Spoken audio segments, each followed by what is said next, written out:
राम काज तो हनुमान जी का करना काम है। एक और काम हनुमान जी बड़े बखूबी से करते, संसार के अभिमानियों का अभिमान मिटाने का काम भी हनुमान जी बने जाते। द्वापर युग में चक्र सुदर्शन को महाभारत के बाद अभिमान हो गया कि हमारी भगवान को बहुत आवश्यकता है। सत्यभामा जी को अभिमान हो गया कि हम बड़े सुंदर हैं, भगवान हमसे ही प्रेम करते।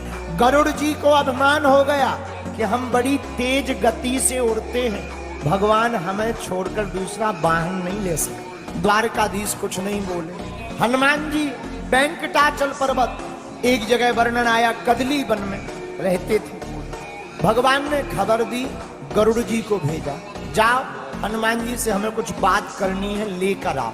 तो पहले तो हनुमान जी ने गरुड़ जी को मना कर दिया, हम नहीं जा सकते हैं, हमें यहाँ काम में व्यस्त है। क्या काम कर रहे हैं? बस कुछ नहीं, कीर्तन कर रहे हैं, और कौन आए जाए, समय लगता है। गरुड़ जी बोले आप चिंता मत करो, हमारी पीठ पे बैठो, हम एक क्षण में पहुंचा देते, कम समय लगेगा। हनुमान जी समझ गए इनको अपनी गति का घमंड है, अभिमान है। उधर भगवान द्वारकाधीश ने लीला की, चक्र सुदर्शन से कहा तुम दरवाजे पर पहरा दो, कोई प्रवेश ना हो पाए, भले ही वो हमारा पुत्र ही क्यों ना। चक्र सुदर्शन दरवाजे पे लग गया। इधर सत्यभामा जी को आज्ञा दी कि तुम श्रृंगार करके आओ, बैठो। सत्यभामा जी ने 16 श्रृंगार किया, बगल में बैठे। गरुड़ जी ने कहा हनुमान जी चलो। हनुमान जी बोले नहीं नहीं, हम नहीं जाएंगे, हमें काम है। अरे आपको प्रभु ने बुलाया है द्वारकाधीश में, और तुम्हें तो पता है जो घनश्याम है वही तो राम है, चलो। हनुमान जी बोले अच्छा एक काम करो, तुम्हें गति का बड़ा अभिमान है, तुम जाओ, हम आ रहे, आपसे पहले पहुंच जाएंगे। गरुड़ जी बोले रहने दो, अब बूढ़े हो गए हो, हमसे पहले पहुंचना मुश्किल है, भगवान हमारी सवारी के अलावा दूसरे की सवारी नहीं करते। हनुमान जी बोले बात ठीक है, पर आप जाओ हमारे। गरुड़ जी आ गए, डांट डटकार करके हनुमान जी ने भेज दिया। गरुड़ जी आ नहीं पाए और हनुमान जी उसके पहले ही द्वारकाधीश के चरणों में बैठ गए। हनुमान जी अमोघ के बाण की गति की तरह द्वारका पहुंच गए। दरवाजे पर चक्र सुदर्शन लगा था, हम नहीं जाने देंगे। हनुमान जी बोले तुम्हारे जैसे हम चबा के खा गए। हनुमान जी ने मुंह में बगल में लिया चक्र सुदर्शन जो घूम रहा था, लिया और बगल में रख लिया। चक्र सुदर्शन बोला हमें मुंह में मत रखो, काट देंगे, फट जाएगा गाल, मुंह फट जाएगा, आंतें बाहर निकल आएंगी, खून बह जाएगा। हनुमान जी बोले तुम अपने प्राण बचाओ, ऑक्सीजन नहीं जाएगी भीतर।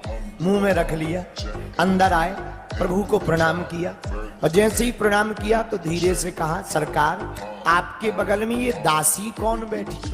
सत्यभामा जी को गुस्सा आ गई, हमको दासी कहते हैं। हनुमान जी बोले आपके बगल में तो हमारी श्री सीता जी श्री किशोरी जी बड़ी प्यारी लगती हैं। इधर गरुड़ जी बड़ी देर से वापस आए, तब हनुमान जी चरण दबा रहे थे। गरुड़ जी ने हनुमान जी को देखा तो बोले, गरुड़ जी बोले तुम कब आए?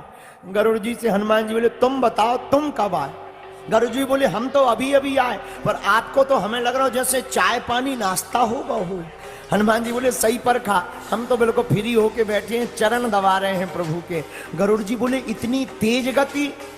हनुमान जी बोले हम तो और पहले भी आ जाते, बीच में थोड़ा सा चक्र सुदर्शन ये लो निकाल के धर दिया, ये भाई साहब ने 1-2 मिनट खा लिए, नहीं तो और पहले ही आ जाते। गरुड़ जी बोले ये क्या है? हनुमान जी बोले गौर से देखो, चक्र सुदर्शन। चक्र सुदर्शन से पूछा कि तुम्हारी ये दुर्गति क्यों हुई? चक्र सुदर्शन बोला ठीक हुई, हमें अभिमान था कि हमारे बिना प्रभु का काम नहीं चलता है, पर धन्य है हनुमान जी, धन्य है इनके दास जिन्होंने हमारे जैसे अभिमान को भी मुख में रख लिया।